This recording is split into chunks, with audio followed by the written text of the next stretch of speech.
Rob. This video we're going to get back into the fantasy battle simulation series, and this one we're going to do Darth Sidious from Star Wars versus Dark Lord Sauron from the Lord of the Rings.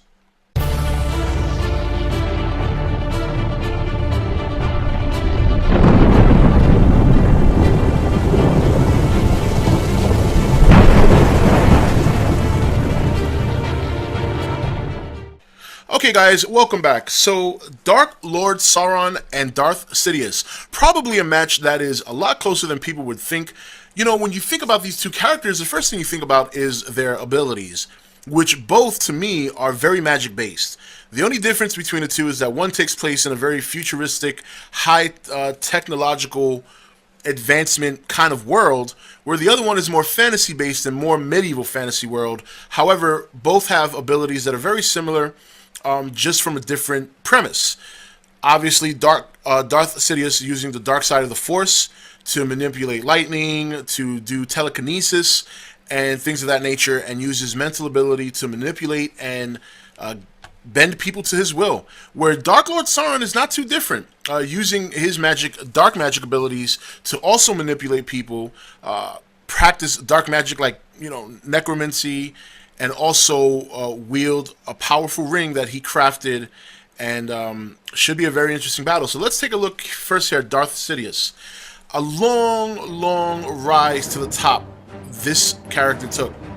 When you think back to his time as a chancellor and as a politician, to rising to the top of the empire and ruling the galaxy with none other than his herald, Darth Vader. Now, Darth Sidious has multiple talents and powers, and he wields the dark side of the Force. He has the dark lightning, which he nearly killed Luke Skywalker with.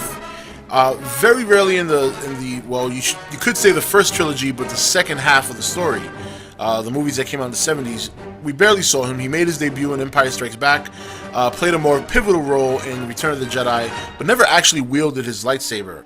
However, we did see the extent of his power in terms of his Force lightning, and very powerful ability that if it strikes somebody for a long period of time, can kill them. We also know that along with these powers, he obviously has the ability to use telekinesis, to move objects, hurl objects at people and things of that nature. And after watching the first trilogy, The Phantom Menace, Attack of the Clones, and Revenge of the Sith, we know that he's very adept at using a lightsaber. So let's look at some of the powers we're going to give him for this fight. Now, from long range, I see no reason not to give him the ability to use that dark side or the Force telekinesis throw, where he can pick up any item with his mind, even while fighting, and hurl them at his opponents, whether it be, you know, any kind of solid object, sharp object, whatever the case may be, to gain an advantage during a melee fight with his opponent. So that will be his long-range attack, will be telekinesis. His mid-range attack, we're going to go with that lethal Force lightning, which he is going to use at a closer range than if he was at a further distance from his opponent, and he will utilize this power at that point in time. And then for his close-range attack, none other than his lightsaber. He will wield his lightsaber in battle and fight to the death, wielding the very weapon of a Jedi and a Sith. Now, Sidious obviously has other dimensions about his character that make him such an appealing villain. And while we can't utilize those things in the fantasy battle because we're subjected to only 3 categories, and each category using 1 weapon, we know that as a character, he's very evil, very coercive, and when you look at the series, even from The Phantom Menace all the way to Return of the Jedi, obviously he did a lot of political actions as well as many things behind the scenes to rise to the top of the Empire and rule the universe for quite some time. So Darth Sidious, we're going to go with telekinesis, lightning, and his lightsaber. Those will be his 3 powers that he's going to rely on for this battle, and we're going to move on to Dark Lord Sauron. Now, Lord Sauron is a powerful enemy. Just to give you an example, I mean, Middle-earth came from one haymaker away from being ruled by this man, or this creature, entity, whatever you want to consider him. And if it weren't for his finger getting chopped off, I think things would have turned out pretty differently. Now, Sauron, not only is he a very, very powerful, physically imposing villain, but he's got powers beyond most of what we've actually seen in the movie. When you look at his lore, one of the things they mentioned was, and I quote, "The extent and nature and specifics of Sauron's power are largely left to the imagination, but he was capable of altering the physical substance of the world around him by mere effort and will." So when you look at it like that, and this is coming from the Lord of the Rings lore on Sauron, that is probably power that even Darth Sidious might be close to having, but you never actually see something like that. Furthermore, he crafted obviously the One Ring, and he also manipulated the elves and the humans into crafting rings of power for their own. At the time, they didn't know that those ring of powers were going to serve a purpose of evil, and when they found out, obviously it was too late. Now, Sauron rules an army of orcs. He's got a powerful mace. He's got the One Ring, and he's also got dark magic, as he was also, many of you know, disguised as a necromancer for the time being, as he was regaining his power and trying to plot on the men of Middle Earth. So, in terms of his attacks, we're going to utilize this physical substance of the world, altering it, and we're going to use that for his long-range attack. This would be a pretty good countermeasure to Darth Sidious' telekinesis, but also give Sauron a very similar effect and ability to do the same to Sidious. So that should be interesting to see how that long-range battle turns out. For mid-range, we're going to give him the ability to use his dark magic, to use his necromancer magic.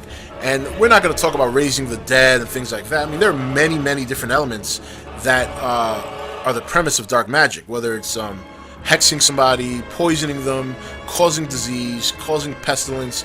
Now, this would be interesting because much like the long-range power for Sauron serves as a bit of a countermeasure, Darth Sidious, being a Dark Lord himself and embracing evil and dark magic, might have some sort of resistance to this kind of magic that Sauron's going to use. So that also makes it kind of even, because if Sauron can countermeasure defensively the telekinesis of Sidious, then it's only fair that Sidious has a countermeasure to Sauron's dark magic. So with that said, they both are going to get obviously some bonuses on both ends of the spectrum for those two attacks, but also I'm not going to make it so that they're completely immune. They are going to have some vulnerability to both attacks, going with the long range and the mid range, and I'll let the simulator decide just who happens to resist better than the other. And then finally, for short range attack, I mean, I think it's quite obvious. Darth Sidious lightsaber versus the Mondo mace wielded by Dark Lord Sauron. And this mace he's going to wield while wearing the One Ring. Anybody's going to sit here and argue that the lightsaber can cut through metal, but this is not your average mace. This is a very, very powerful, magically enhanced mace that is not easily broken by anything, if it can even break at all. However, Darth Sidious in this case will be getting a speed bonus because he can move a lot faster, and he is more adept at using his lightsaber faster, where the giant mace wielded by Sauron, while a physically imposing character, does require quite a bit of oomph, is not nearly as fast as wielding a lightsaber, and for that, Darth Sidious will have a slight advantage in the melee in terms of the speed. So it should make for a very interesting match. Two of probably the most evil characters in cinema history facing off against each other. The simulator's got the numbers, the simulator has the weapons. We're going to throw it in, let the simulator do its magic. We're going to start the countdown, and let's check for the results. 10, 9, 8, 7, 6, 5, 4, 3, 2, 1, 0.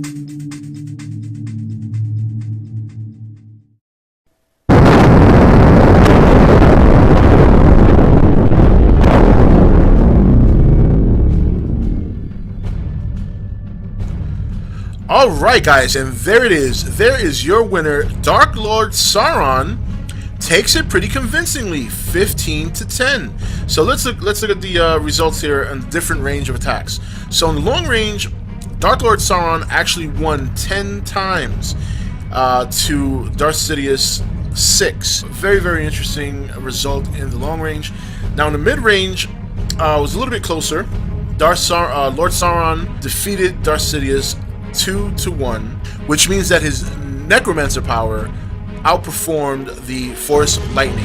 However, Sidious did destroy Sauron once with the Force Lightning, so a little bit closer in the mid-range. And then finally in the short range, they were tied. 3-3.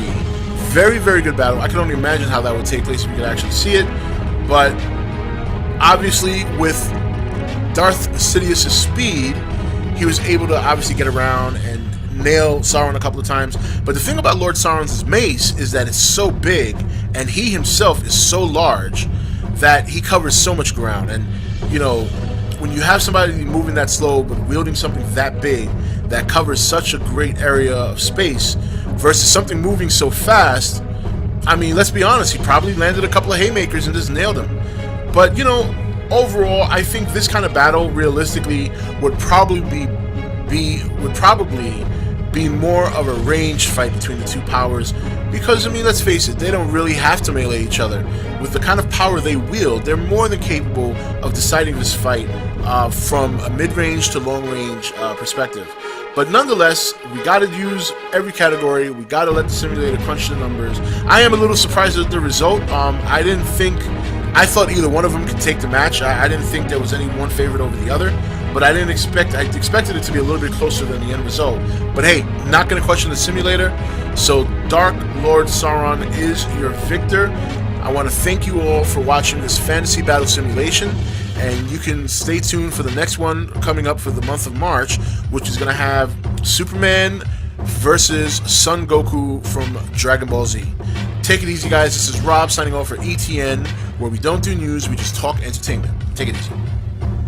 Hey guys, welcome to Entertainment Talk Nation. I'm your host Rob. This video we're going to get back into the Fantasy Battle Simulation series, and this one we're going to do Darth Sidious from Star Wars versus Dark Lord Sauron from The Lord of the Rings.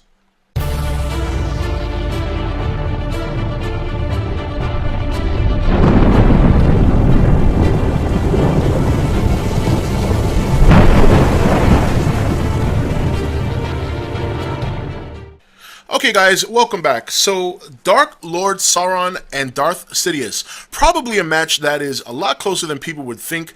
You know, when you think about these two characters, the first thing you think about is their abilities, which both, to me, are very magic-based.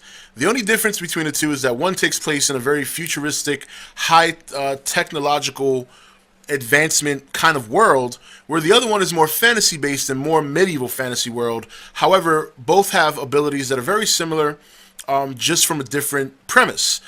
Obviously, Darth Sidious using the dark side of the Force to manipulate lightning, to do telekinesis, and things of that nature, and use his mental ability to manipulate and bend people to his will. Where Dark Lord Sauron is not too different, using his dark magic abilities to also manipulate people, practice dark magic like, you know, necromancy, and also wield a powerful ring that he crafted, and should be a very interesting battle. So let's take a look first here at Darth Sidious.